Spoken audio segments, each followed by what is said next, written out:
Beautiful viewers, welcome to another edition of my lesson on gravitational field. This is the third edition precisely, and my name is Olayiwola Abosede. Happy listening and happy viewing. Can you remember what we discussed in the last two sessions of this class? We have talked about the definition of gravitational force, the gravitational field, Newton's universal law of gravitation, the gravitational field strength, and how to solve related problems on gravitational force. So today we shall be talking about the variation in gravitational field strength.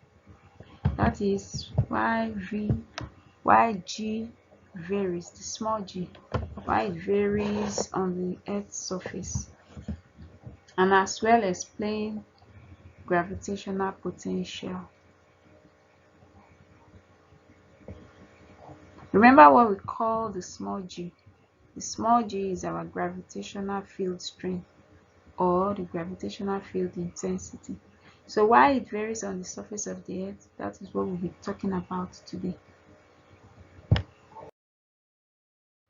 So the learning outcomes for this lesson, of course, every lesson has its outcomes, its objectives that are all to be achieved. So for today's lesson, we'll be looking at the reasons why G varies on the surface of the Earth. We'll be explaining what the gravitational potential is, and we'll be solving related problems under the gravitational potential.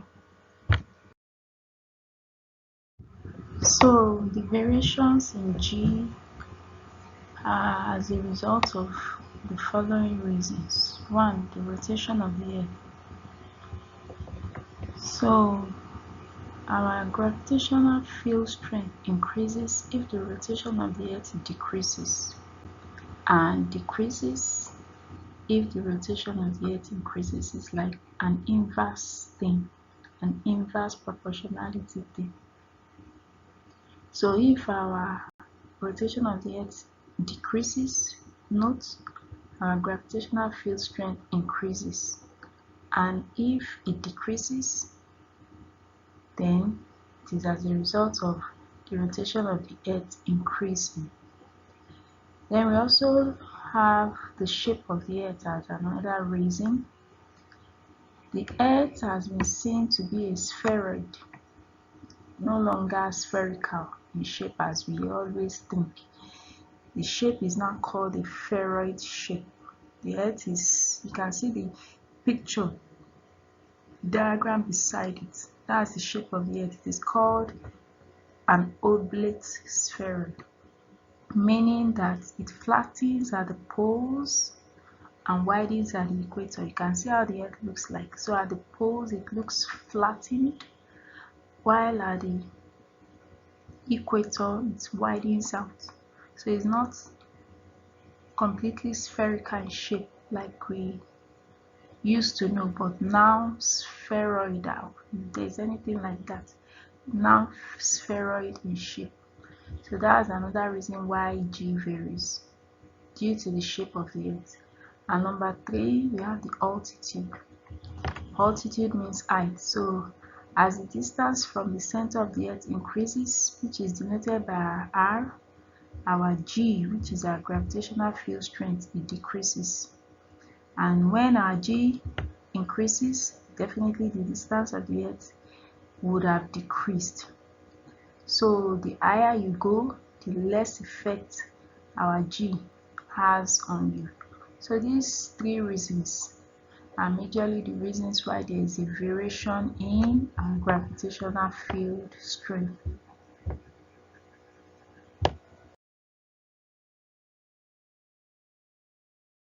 This brings us to the gravitational potential.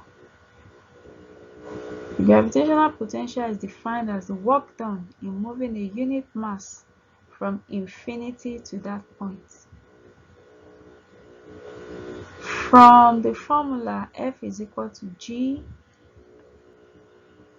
mm all over r squared. I hope you still remember where I got that formula from Newton's universal law of gravitation. So if a unit mass means one kilogram. If a unit mass is moved from infinity towards a point on the Earth's surface, and going by the definition of our gravitational potential, which is the work done, and remember the formula for calculating work, force times distance.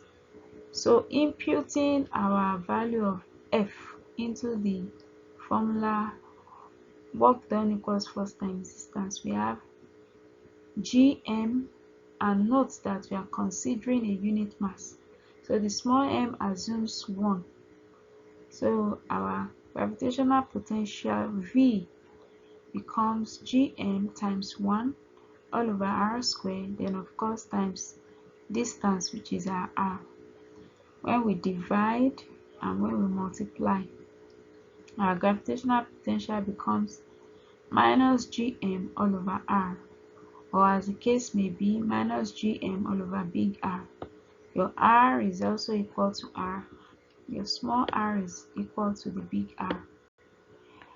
And of course, the unit is in joules per kilogram.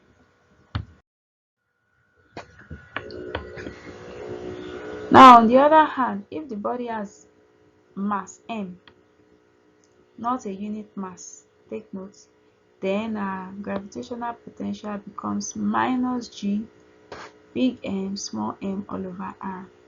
Note your R is also equal to, the small r is also equal to big R, because it stands for distance from the center of the Earth. Note the negative sign shows that work is done in taking a mass from that point to infinity. So that negative sign connotes moving a mass from infinity to that point.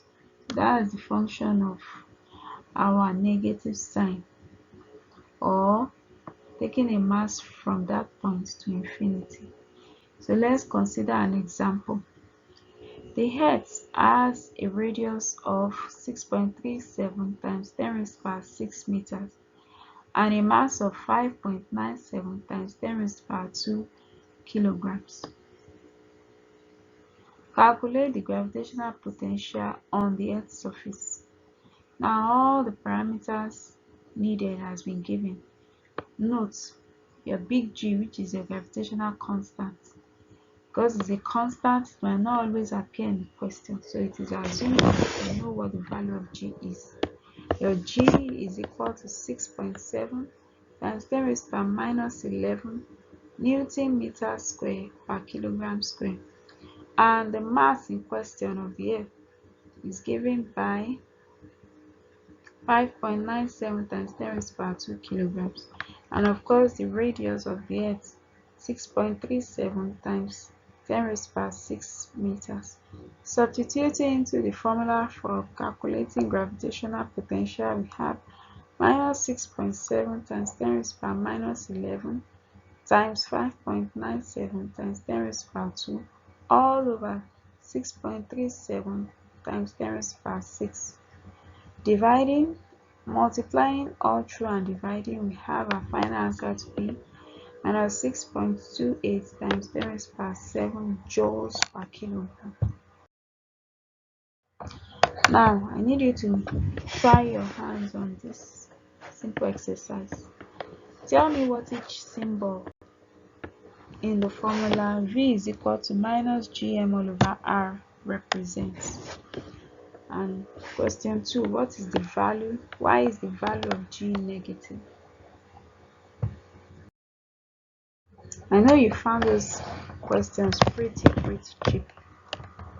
So in conclusion, we have dealt extensively with gravitational field potential and the problems under it, as well as list the reasons for the variation in the value of G. So we are asked, give 2 reasons why G varies on the surface of the Earth. You should have something to say.